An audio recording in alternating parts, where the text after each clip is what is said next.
O brasileiro já viu esse filme.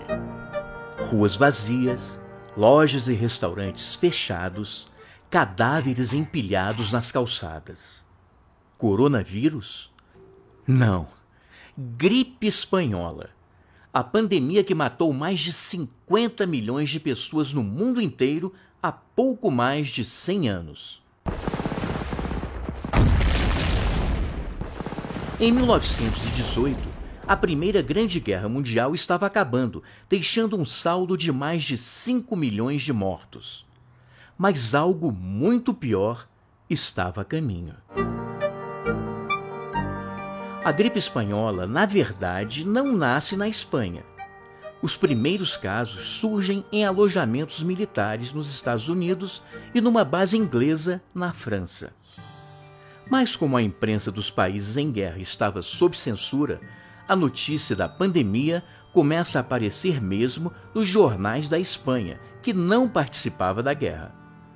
A gripe, causada pelo vírus influenza H1N1, se alastra rapidamente pelo mundo e em setembro de 1918 chega ao Brasil a bordo do navio inglês Demerara. Mas é claro que existem teorias da conspiração que dizem o contrário. Foram os alemães que engarrafaram o vírus e jogaram nas praias brasileiras.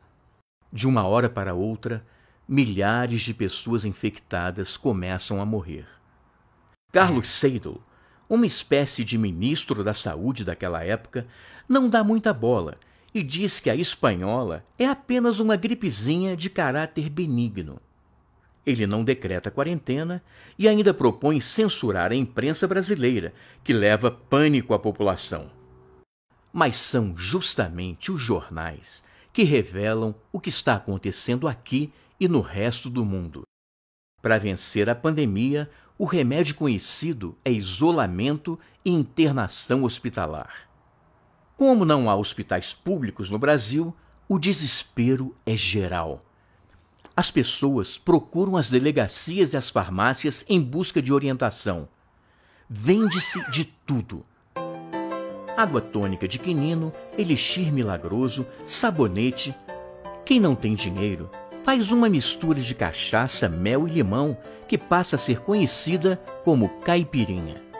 Até automóvel é anunciado como forma de evitar a gripe, fugindo das aglomerações dos transportes públicos. Mas nada disso adianta.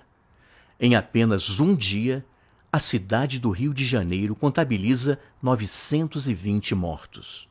Faltam coveiros e os corpos apodrecem nas ruas.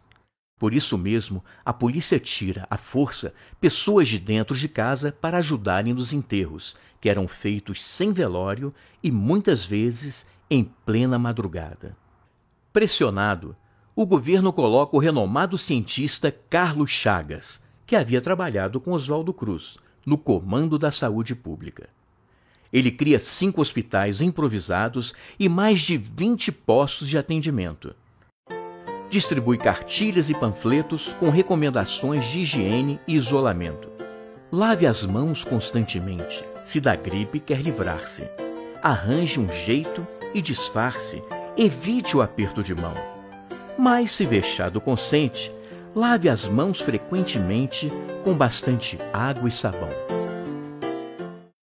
Aos poucos, as medidas começam a dar certo e tudo passa, inclusive a crise na educação, já que os estudantes que haviam perdido 2 meses de aulas passam de ano automaticamente. Rodrigues Alves, o recém-eleito presidente da República, é mais uma vítima da gripe, que mata cerca de 35 mil brasileiros. Só então, a saúde pública começa a ser levada a sério no Brasil, o que levaria à criação de um ministério em 1930. Como diria o pensador Edmund Burke, o povo que não conhece sua história está condenado a repeti-la.